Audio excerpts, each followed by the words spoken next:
ایک چیز آج ایک فیصلہ آیا جس کے مطابق تحریک انصاف کو بانی پی ٹی آئی سے ملنے کی اجازت دی گئی وہاں کے رہنماؤں کو، لیکن ایک شرط رکھی گئی کہ آپ لوگوں نے باہر آ کے میڈیا سے اس معاملے پر بات نہیں کرنی۔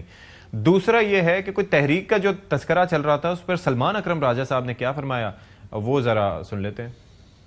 بہت اچھی گفتگو ہماری ہو رہی ہے۔ دیکھیں، بڑی تحریک کا لفظ جو ہے اس اپنے اندر بہت سارے معنی رکھتا ہے۔ بڑا ہماگیر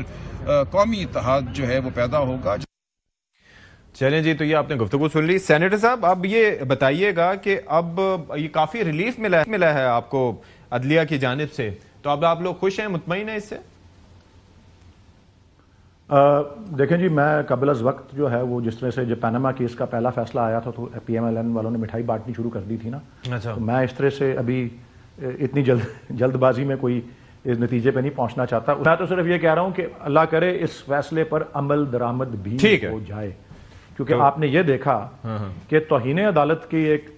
پٹیشن جو تھی سنگل بینچ کے آگے اسلام آباد ہائی کورٹ کے پینڈنگ تھی مشال یوسفزئی کی، جس میں سرکار نے یہ پوزیشن لی کہ جی یہ عمران خان کی وکیل ہی نہیں ہے۔ کورٹ نے کہا اچھا آپ عمران خان صاحب کو پیش کریں، ہم ان سے پوچھتے ہیں، ٹھیک ہے، یا ویڈیو لنک پہ کریں یا ان کو لے کے آئیں۔ سرکار کی طرف سے وکیل کہتے ہیں ایڈوکیٹ جنرل کے جی نہیں، ہم ان کی نہیں لا سکتے، سیکیورٹی رسک ہے نمبر 1، ہم ان کو ویڈیو لنک پہ بھی نہیں لا سکتے۔ یہ میں کورٹ کی کاروائی بتا رہا ہوں، اچھا ویڈیو لنک پہ بھی نہیں لا سکتے، وہ ویڈیو لنک ٹوٹا ہوا ہے ادھر، یہ 21ویں صدی ہے لیکن اڈیالہ جیل کے اندر جو ہے وہ 19ویں صدی کی ٹیکنالوجی پائی جاتی ہے۔ مطلب یہ انہوں نے تو نہیں کہا، میں تشریح کر رہا ہوں اس کی۔ اچھا کورٹ نے کیا کہا، کورٹ نے ایک نمائندہ اپوائنٹ کی ہے، خاتون جو اہلکار ہیں عدالت کی، کہ چلیں ٹھیک ہے ہم ان کو اڈیالہ بھیجتے ہیں، یہ جا کے پوچھ لیتی ہیں خان صاحب سے کہ یہ جی آپ کی وکیل ہے یا نہیں ہے۔ یہ 15 سیکنڈ میں یہ کام ہو سکتا تھا، کورٹ نے یہ آبزرو کیا۔ اچھا، اس کے نتیجے میں کیا ہوتا ہے جی، سپرنٹینڈنٹ اڈیالہ جیل فائل کرتے ہیں کیس کہ جی نہیں یہ اس عدالت سے لے کے ایک بڑے بینچ کو چلا جائے۔ اسلام آباد ہائی کورٹ کے اندر اس کے اوپر جو ہے اس وقت تنازع چل رہا ہے، مطلب چیف جسٹس اور ان کے 3 ابھی تو یہ ریلیف ملا ہے نا، ابھی تو یہ ایک طرف اور دیکھیں ہو کیا رہا ہے ہماری عدلیہ کے ساتھ، چلیں ہو کیا رہا ہے ہماری عدلیہ کے ساتھ، ہوتا کیا ہے اب اس پہ ابھی سے تھوڑا اچھا سوچتے ہیں کہ ایک تو یہ ہے کہ اب یہ جو گرینڈ الائنس کا معاملہ ہے اس کے اوپر اب میں نے سنا ہے کہ کچھ چیزیں بہتری کی جانب جا رہی ہیں، کہ وہ محمود اجگزئی صاحب کو بھی پہلے آپ اپنے پاس عہدہ رکھنا چاہ رہے تھے، لیکن اب یہ ہے کہ محمود اجگزئی یا مولانا فضل الرحمان صاحب میں جو بڑے عہدے ہیں یعنی کہ صدر اور چیئرمین کا وہ کوئی دیا جائے گا اس الائنس کا، ایسا ہی کچھ ہے؟ جی میں اس کا جواب ضرور دیتا ہوں، میں صرف اس آخری بات پہ جو رانا صاحب نے کی ہے پلیز ایک رائے کا اظہار کرنا چاہتا ہوں کہ مجھے تسلی ہوئی ہے وہ سن کے ایک وفاقی حکومت کے ایک نمائندہ کابینہ کے رکن یہ اس طرح سے کہہ رہے ہیں کہ جی عدالت نے اگر کہہ دیا ہے، حکم کر دیا ہے تو ہمیں اس میں کوئی اعتراض نہیں ہے۔ میں پہلے 2-3 دفعہ کہہ چکا ہوں اب اس شو میں پھر سے یہ کہتا ہوں اللہ کرے کہ اس فیصلے کے اوپر عمل درآمد ہو، اور یہ خان صاحب تک رسائی جو ہے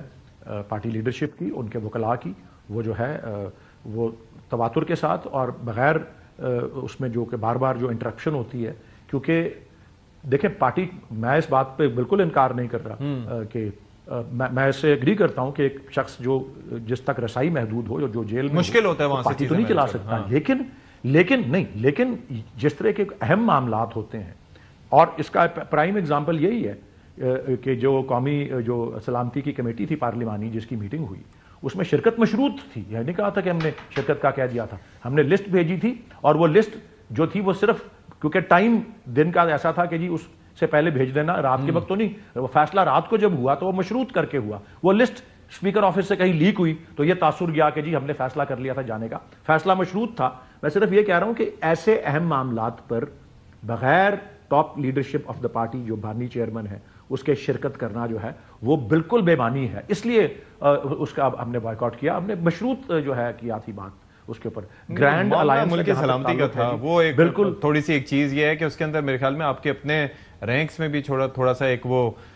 کافی کنفیوژن پائی جاتی ہے۔ نثار جٹ صاحب ہمارے پاس آئے تھے تو وہ یہ کہہ رہے تھے کہ ہمیں جانا چاہیے تھا، بتا دیتا ہوں کہ انہوں نے کہا وہ رکن قومی اسمبلی ہیں، انہوں نے کہا کہ جانا چاہیے تھا، کوئی کنفیوژن نہیں تھی، نہیں چند لوگوں نے یہ ضرور کہا تھا جانا چاہیے تھا، لیکن چند لوگ اگر